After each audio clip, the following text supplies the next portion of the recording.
এ দেখো ফের সেই দার্সিনি পার্কে আবার চলে আইলাম। এখানে বিভিন্ন জিনিস দেখতে পাবা। লোকেশনটা দেখে নাও। এখান থেকে আইবা করিমপুর থেকে 15 কিলোমিটার ভিতরে, গ্রামের নাম হয়েছে পাকশা। এই পাকশা গ্রামের মুরুটি হয়ে আসলে এই সাইডে তো 5 কিলোমিটার, আর পাকশার এই বাড়ি হইলে এদিকে 7 কিলোমিটার। টেনশন নাই, চলে আইবা। এখানে রিলস বানাবা, যত ফেসবুক ক্রিয়েটার আছে এখানে সবাই এখানে আইবা। এখন কিছু মনে হয়েছে না, পার্কটা চালু হয়েছে কেবল, নিউ পার্ক। এই পার্কের নাম হয়েছে দার্সিনি পার্ক।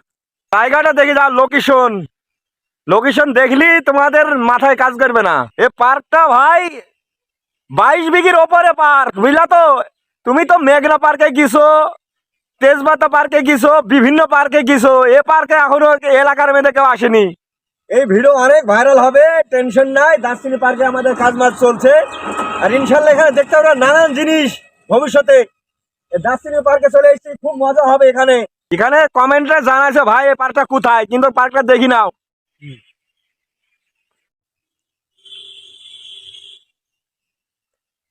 এখানে 22 বিঘি এরিয়া, আর চারিদিকে শুধু ফুল, কালো কালারের ফুল, হলুদ হলুদ।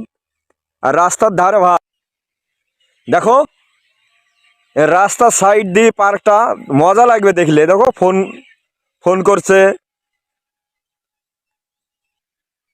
ক্যামেরাম্যান, একটু ফোকাস করো। এই সাইড দিয়ে, এই সাইড দিয়ে দেখাও। এই চারি সাইডে দেখো, ভিতরে দেখো এটা নদী, সুইমিং পুল বলতে পারো। আর চারি সাইডে দেখো শুধু কালো কালারের হলুদ হলুদ ফুল।